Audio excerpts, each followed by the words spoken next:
Hola, soy Harley Schlanger. Bienvenidos a nuestro diálogo semanal con Helga Sepp-LaRouche. Hoy es jueves 5 de noviembre del 2020. Estamos a 2 días después de las elecciones estadounidenses y, por supuesto, hay muchas cosas que no se han resuelto en Estados Unidos. Y creo que es ahí donde debemos empezar, Helga. Lo que dicen pareciera que Biden está a punto de obtener los votos electorales, pero han habido muchas irregularidades. El presidente Trump va a presentar varias demandas. Sé que tienes las últimas noticias. ¿Qué es lo último de lo que podrías informarnos? Yo creo que si todo sale bien, entonces el presidente Trump podrá probar que hubo un intento increíble de robarle la victoria electoral. Mucha gente ha hecho declaraciones desde entonces, tales como Paul Craig Roberts, Billy Beamer, Roger Stone y varios otros, quienes señalan el suceso increíble que en Wisconsin y Michigan, donde Trump estaba a la cabeza de manera incuestionable, y luego de repente la columna de Biden saltó, y en un caso con 130,000 votos, con 0 en la columna de Trump. Y luego pasó algo extraño, que normalmente en las elecciones estadounidenses, los resultados en la zona rural se daban a conocer tarde, porque es más tedioso colectarlos, etc. En este caso, los resultados electorales en la zona rural, en los estados oscilantes, que eran cruciales para decidir el voto, los resultados en la zona rural llegaron primero, pero en todas las grandes ciudades como Milwaukee, Detroit, en Pensilvania y Atlanta, el voto en la zona urbana llegó tarde, después de un cierto factor de retraso, como si quien estuviera haciendo el fraude electoral tuviera que ver cuánto era el margen de ventaja que Trump tenía para que pudiera decidir cuántos votos adicionales eran necesarios para darle la victoria a Biden. Así que estas cosas son descaradas. Yo creo que son obvias. Y uno solo puede caracterizarlas de una sola manera: que el increíble intento de golpe de Estado que se ha llevado a cabo primero contra el candidato Trump en el 2016, luego durante los 4 años de su presidencia, este intento de robarle la victoria electoral es solo la última fase de este golpe. Ahora, no creerían eso si escucharan a los principales medios, el New York Times, el Washington Post, BBC, CNN, todos estos medios, y en una sorprendente Gleichschaltung, sincronización de los medios internacionales que siguen esta línea, presentando a Trump como si fuera un populista fuera de control que está inventando todas estas cosas. Pero si vieran los detalles, no hay una cuestión de lo que está sucediendo. Y yo urgiría a nuestro público internacional que no se crea básicamente Gleichschaltung, no recuerdo esta palabra en inglés, esta sincronización. Así estaban los medios bajo el régimen de Goebbels, que no se crea esto, sino que hay que mirar al detalle. Y yo creo que las encuestas que predijeron, especialmente en el último periodo, que Biden tendría una gran victoria, se les tomó por sorpresa, por decirlo menos, de nuevo, como sucedió en el 2016, lo que uno puede entender de una manera u otra, que de nuevo fue que eran tan arrogantes que no pensaron que, debido a la atmósfera de histeria y la mentalidad en contra de Trump, que la gente no diría abiertamente cómo intentaba votar, también podría ser parte de un esfuerzo para desmoralizar a los votantes potenciales de Trump, diciéndoles, no vale la pena que te esfuerces, Trump va a perder de cualquier forma. En cualquier caso, las encuestas estuvieron muy equivocadas, de nuevo, como lo estuvieron en el 2016. Y obviamente esa es una batalla feroz. Sabemos que eso se planeó. Teníamos a la gente del Proyecto Integridad que predijo exactamente eso. Pero creo que el pueblo estadounidense está dividido exactamente a la mitad. Y el 50% de la gente que votó por Trump no se puede erradicar a 50% de la población. Así que hay una muy buena oportunidad de que esto se puede ganar. Y yo creo que ustedes deben participar para lograr exactamente eso.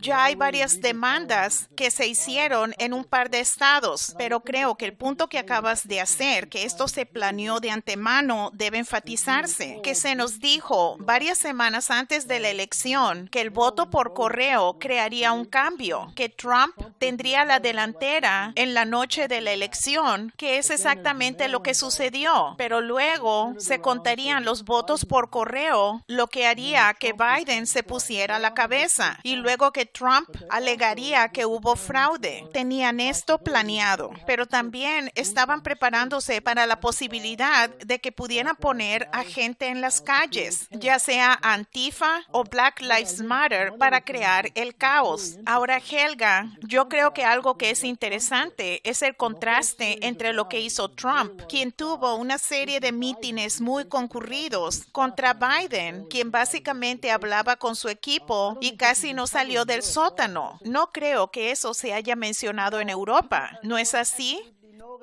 No hubo absolutamente ningún informe sobre las caravanas, la movilización de la base de Trump, y justo hoy, que es después de las elecciones, el Münchner Merkur, que es un periódico en Múnich, tuvo por primera vez la historia de que a Biden obviamente se le botó la canica porque confundió a su nieta y a su hijo. No pudo recordar el nombre de Trump. Él dijo George algo, por lo que se reconoce de manera clara. Y todas las personas que tienen un interés político, que vieron los videos de la campaña, naturalmente lo sabían. Pero está muy claro que la estrategia es que se supone que Biden no será presidente. Tal vez lo sea durante un par de semanas. Luego se supone que Kamala Harris se convierta en presidente. Y con ella, naturalmente, todo el aparato del grupo de Obama y Hillary Clinton. Y eso significaría claramente una escalada de guerra contra Rusia y China. Pero hay que recordar, y eso es algo que no lo ve el público internacional, por esta increíble manipulación de los medios, que Trump, que obviamente no lo ha hecho todo bien, y se puede discutir sobre ciertos puntos, pero el tema estratégico más importante es la cuestión de la guerra y la paz. Y cualquiera que esté claramente en la realidad debe entender que en la era de las armas termonucleares, si hay algún tipo de enfrentamiento entre las superpotencias, eso significa la extinción de la civilización. Y creo que muchas personas, también en la gama de la izquierda, como el ex senador de Estados Unidos Mike Gravel, yo estaba escuchando un programa con él en Consortium News e hizo el punto absolutamente correcto de que si hubiera una presidencia de Biden, es casi seguro una guerra con China. Si nos fijamos en todo el despliegue de guerra, de rodear a Rusia, rodear a China, todo el esfuerzo para expandir a la OTAN, al Indo-Pacífico, el enfrentamiento en torno a Taiwán, al mar de China meridional. Quiero decir, esto, con una presidencia de Biden, podría llevarnos por completo a un enfrentamiento en muy poco tiempo. Así que creo que es realmente importante que la gente recuerde o realmente vuelva a estudiar y piense y que no se oponga ideológicamente de manera tan absoluta a Trump, porque es simplemente lo que los medios están tratando de hacer que hagamos. El problema real es con qué presidente de Estados Unidos hay la oportunidad de tener una relación pacífica con Rusia. Y con suerte, Trump también podría dejar de lado las acusaciones contra China, que han sido completamente infundadas, y eso debe remediarse. Pero con el grupo de Biden y Kamala Harris, no hay absolutamente ninguna manera de que se pueda tener una relación pacífica con las otras grandes potencias nucleares.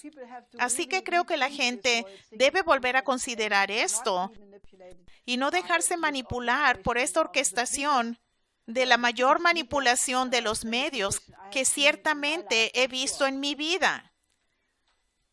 Helga, uno de los puntos interesantes que hemos hecho y también Roger Stone es el hecho de que hay gente que dirige al proyecto Transición e Integridad que al mismo tiempo está involucrada en el cambio de régimen y las revoluciones de color. Una persona en particular, Norman Eisen, escribió un libro llamado The Democracy Playbook, que dice exactamente lo que están haciendo con la elección entre Trump y Biden, pero ellos ya hicieron esto en Ucrania. ¿Qué piensas sobre eso? Sí, yo creo que el escenario de la Plaza Maidán que se aplicó en contra del gobierno legítimo en Ucrania con el intento de poner a un gobierno neonazi con la ayuda de Victoria Nuland y Biden en ese tiempo era el líder. Biden, solo para mencionar eso, estaba totalmente conchavado con las guerras intervencionistas en el Medio Oriente de Obama. Pero ahora se tiene el modelo de la revolución de color que se intentó en muchos países alrededor del mundo. En Europa Oriental se intentó en contra de Rusia. Lo que no funcionó, se intentó en contra de China, primero con las sombrillas amarillas y más tarde con Hong Kong. Ahora se está llevando a cabo en Bielorrusia. Se intentó con la primavera árabe. Ese mismo método, según la estrategia de Gene Sharp, ahora se está llevando a cabo en Estados Unidos y cualquiera que estudie el método de desestabilización, de financiamiento de las ONGs, de tener recursos sin fin para darle a la gente la capacidad de distribuir afiches, de viajar, etcétera, es el método que se está desplegando ahora. Y yo creo, tal vez no está relacionado exactamente, pero el hecho de que la maquinaria de Soros ahora ha tenido éxito en descriminalizar las drogas en Oregon completamente, así que ahora se tiene que la heroína, el opio, todo es legal. Ya no es un crimen usarlas. Ese es el método del imperio, de tratar de controlar a la población. Y el aparato que está detrás de eso es realmente el gobierno mundial. No es algo que se limita a un país, sino que es el esfuerzo de imponer una dictadura global donde las poblaciones son manipuladas. Las poblaciones se supone que deben ser dóciles mediante el uso de las drogas y el entretenimiento, etcétera. Es un método lo que está detrás de eso. Y yo creo que la gente debe realmente estudiar eso detalladamente. Lo que acabas de mencionar en términos del gobierno mundial se vuelve muy interesante porque hay poca o no ha habido discusión, especialmente por parte de Biden, sobre política económica. ¿Qué es lo que van a hacer? Aparte del nuevo trato verde. Y sin embargo, en el trasfondo hay un impulso muy serio para imponer esta moneda digital global, que es precisamente un cambio de régimen en las finanzas. ¿Cuán peligroso es esto? Este impulso hacia una moneda digital global, yo creo que se está llevando a cabo totalmente y es algo a lo que la gente debe oponerse realmente, porque es el instrumento acompaña al total estado de vigilancia de la Agencia de Seguridad Nacional y al GCHQ. Lo que está sucediendo ahora mismo es que están hablando sobre cómo maximizar las ganancias de los especuladores. Todo esto lo reveló el JP Morgan Chase, que le mandó un boletín a sus clientes que más cierres de emergencias debido al COVID-19 son bienvenidos.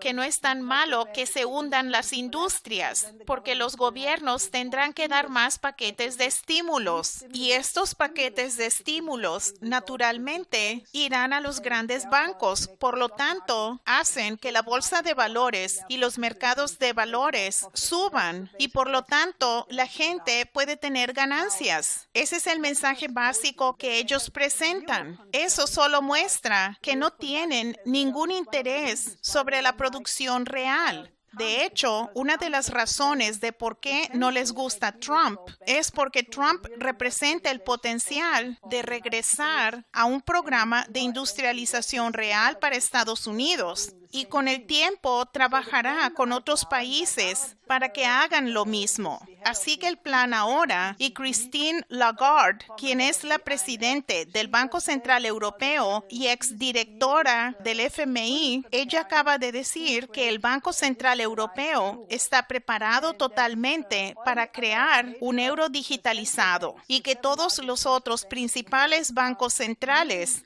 los 7 bancos centrales más grandes del mundo, están movilizándose a toda marcha para preparar a las monedas digitales que habrán en los mercados para la primavera del 2021. Y ese se supone que será el Great Reset, gran reajuste.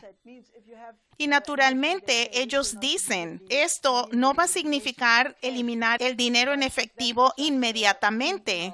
Pero eso solo lo dicen para tranquilizar a la gente. Pero la idea es, China obviamente ya está muy digitalizada. China obviamente la gente hace pagos a través de sus teléfonos, pagan todos los recibos, ordenan taxis. Todo esto en China está mucho más avanzado que en el occidente. Pero la diferencia obviamente es que si se tiene una economía que está enfocada al bien común, aumentar el ingreso promedio como China es, y nadie puede poner en duda eso. Esta ha elevado a 850 millones de personas de la pobreza. Ahora mismo, y Xi Jinping se ha hecho cargo de manera personal de eso. Trata de aliviar al resto de la pobreza severa en los rincones más remotos de China. Y naturalmente, China es la única economía que crece bajo las condiciones del COVID-19, mientras que todas las principales economías están derrumbándose este año. China se las ha arreglado para que la economía vuelva a una dirección de crecimiento. Está actuando para aumentar su clase media, para aumentar la capacidad de compra de su propia población y naturalmente la cuestión de si entonces se tiene tal cosa como la digitalización, esto no perjudica o no tiene por qué perjudicar a los intereses de la gente. Pero si se tiene una sociedad donde los especuladores se supone que van a lograrlo todo y se está destruyendo a la clase media, se tiene una situación donde solo contrasten esta idea de la digitalización de todas las monedas para el cambio de régimen, lo que los banqueros centrales y principales actores financieros ya discutieron el año pasado en Jackson Hole, Wyoming, el cambio de régimen, donde los bancos centrales básicamente se apoderarían de los gobiernos. Ahora, no solo quieren tener una expansión monetaria, porque resulta que la emisión cuantitativa no es suficiente para mantener a la burbuja. Ahora quieren tener estímulos fiscales, significando que los gobiernos mismos deben poner el dinero básicamente para mantener las ganancias de los grandes bancos y los especuladores.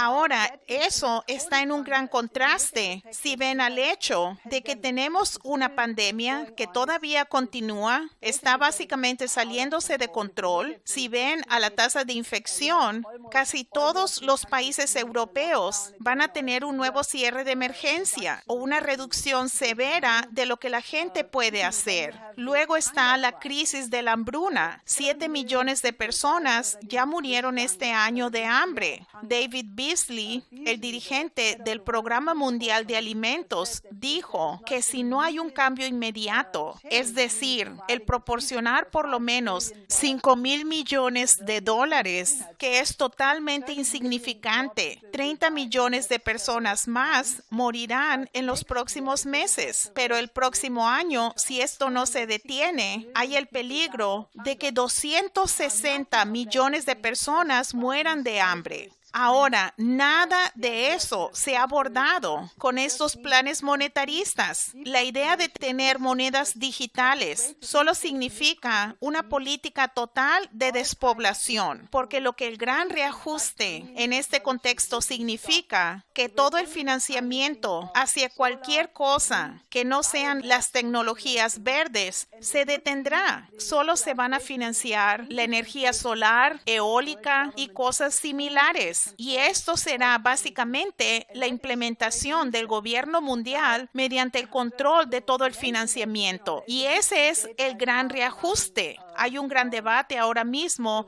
entre la gente que tiene teorías de conspiración sobre el COVID. El gran error de estas personas es que de alguna manera conectan estas dos cosas juntas, como si el gran reajuste significaría imponer una dictadura de las vacunas. Estas son dos cosas completamente separadas. Hemos discutido muchas veces que la pandemia no sería una pandemia si el FMI, el Banco Mundial y las principales instituciones financieras no hubieran reducido los niveles de vida de especialmente los países en desarrollo en los últimos 50 años. Si cada país tuviera un sistema de salud moderno, como los chinos han demostrado en Wuhan, no hubiera una pandemia. ¿Por qué es que ciertos países asiáticos han podido controlar la situación de mejor manera? Ahora, yo creo que es muy importante no tomar la dirección del uso de las monedas digitales. Y hay solo un remedio, y es lo que mi finado esposo, Lyndon LaRouche, propuso durante muchos años,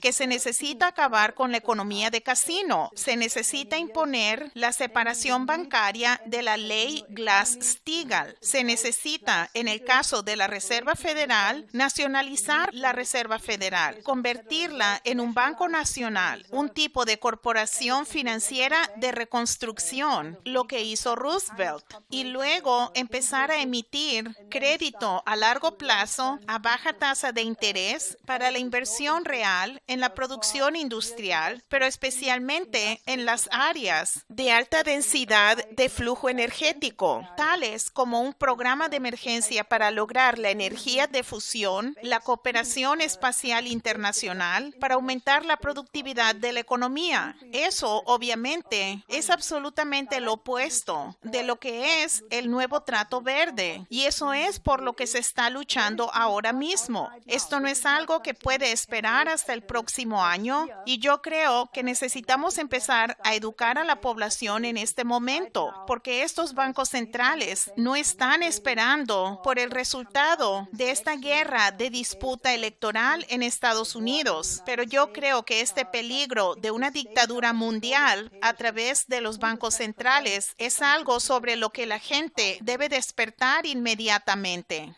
Creo que un punto que podemos hacer es que el director general del Fondo Monetario Internacional, Kristalina Georgieva, ahora habla de un nuevo Bretton Woods, tomando las palabras de tu esposo, Lyndon LaRouche, pero quiere decir el nuevo trato verde, que quiere decir la digitalización. ¿Cuándo se preocupó el FMI con el desarrollo de estos países pobres? Así que creo que la gente debe tomar en serio lo que tú dijiste y estudiar esto y ser parte de la lucha para crear un verdadero nuevo Bretton Woods. Mientras se lleva a cabo esta situación electoral en Estados Unidos, esta dictadura de los banqueros, hay algo más que está sucediendo, que a menudo es una distracción, y esa es la cuestión del terrorismo, que hemos visto que está surgiendo de nuevo en Europa. ¿Qué nos puedes decir sobre eso? ¿Qué es lo que está sucediendo? Bueno, tenemos claramente un patrón. Está el increíble evento con el profesor francés Paty, quien fue decapitado en un increíble acto de crueldad, porque él habló de las caricaturas en contra de Mahoma. Luego estuvo el incidente en Niza, donde 3 personas fueron asesinadas por alguien que había entrado en Italia como migrante el 20 de septiembre.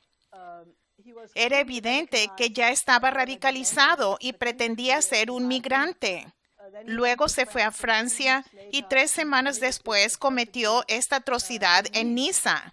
Ahora, eso también debería hacer pensar a la gente, porque entró en Italia antes de que ocurriera este incidente con las caricaturas. Luego está el siguiente incidente o un ataque en Viena,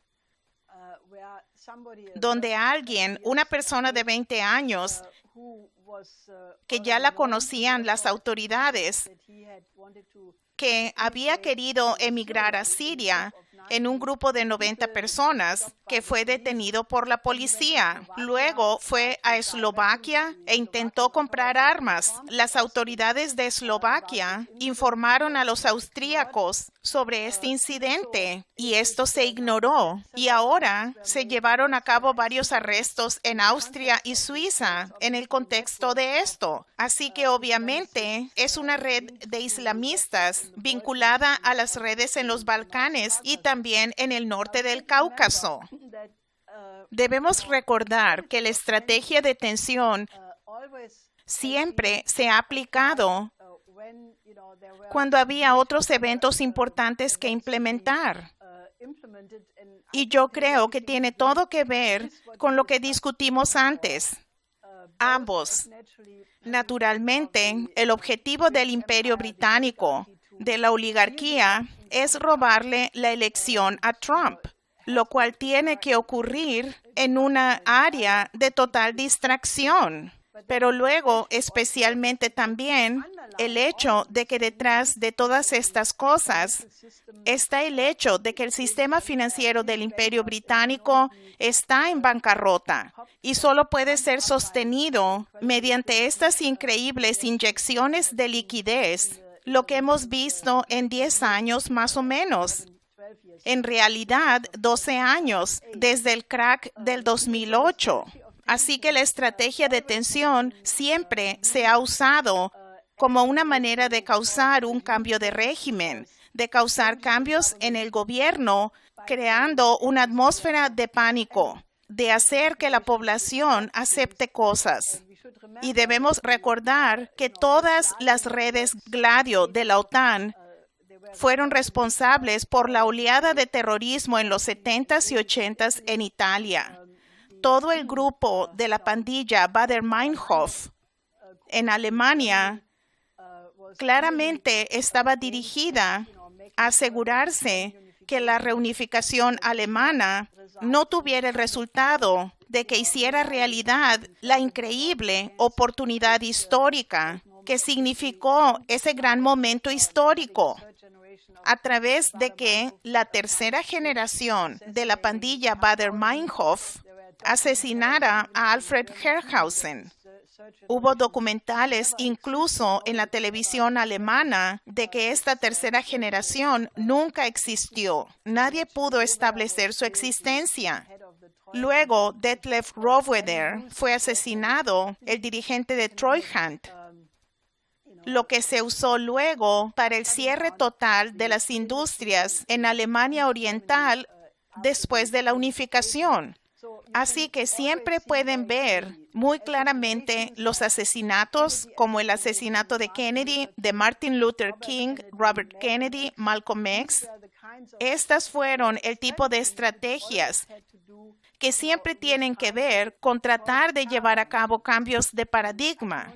Y puedo decir que la oleada de terrorismo actual que ha golpeado a Francia y a Austria, y también los británicos, han puesto al Reino Unido en una alerta máxima de terrorismo, no porque reclamen que tienen alguna evidencia, pero dicen que es muy probable que se produzca un ataque terrorista. Y ahora el ex jefe de la unidad antiterrorista de Rusia, el FSB, Lutsenko, acaba de publicar un artículo muy importante diciendo que la gente no solo debe mirar estos incidentes, sino que debe mirar al cuartel general de estos acontecimientos terroristas, señalando a Arabia Saudita y a la City de Londres. Y creo que esto es algo de lo que uno debe estar consciente, porque pase lo que pase con las elecciones en Estados Unidos, cuando Trump ganó en el 2016, Lyndon LaRouche fue muy enfático, diciendo que este no era un acontecimiento nacional, sino que era un acontecimiento de importancia estratégica. Y él lo puso en el contexto de ese tiempo, del Brexit, de los chalecos amarillos en Francia, la revuelta en Italia en contra al cambio de la Constitución y, naturalmente, la elección de Trump. Y luego tuvimos rebeliones similares contra este orden globalista en Chile, en Líbano, en muchos otros países del norte de África. Y creo que esa sigue siendo la batalla. Lo que reconocen un número cada vez mayor de países o secciones de esos países, que este orden mundial globalista está violando sus intereses. Y es por lo que hay tales movimientos como el movimiento de Trump en contra de Wall Street. Y creo que Trump tuvo el mérito cuando hizo una declaración en la que dijo que no le pidió dinero a Wall Street, que fácilmente podría haberles pedido $25 millones a varias grandes compañías, lo que aparentemente hizo Biden, y gastó con un gran margen más que Trump. Y también las elecciones para el Senado fueron muy financiadas por Wall Street. Así que Trump dijo que no hizo eso porque si tomas su dinero, no puedes enfrentarte a ellos de una manera adecuada. Creo que deberíamos ser conscientes de ello, porque las acciones que se deben hacer tal vez se necesiten mucho antes de lo que la gente piensa. Trump estará en la presidencia hasta el 20 de enero. Veremos sucesos financieros que van a requerir que él actúe mucho antes, en colaboración con otros países naturalmente. Y yo creo que la cumbre, eso no debe esperar. Una cumbre con por lo menos Putin y Xi Jinping. China en este momento está proponiendo un nuevo sistema económico mundial después de la crisis del COVID. Así que creo que hay problemas urgentes que deben abordarse. Y las ideas de Lyndon LaRouche son, afortunadamente, la gran riqueza de lo que se necesita hacer. Helga, creo que este informe que acabas de dar, incluyendo el intento de los banqueros de imponer una dictadura, la estrategia de tensión, esto es absolutamente esencial para cualquiera que vaya a participar en la lucha para derrotar el intento de golpe de Estado en torno al fraude electoral. Así que creo que la gente debe agradecer que presentaste esto. Pueden ir a la página de larouchepac.com para encontrar actualizaciones, informes sobre la lucha en contra de este fraude y de estos temas. Y nos veremos la próxima semana. Hasta la próxima semana.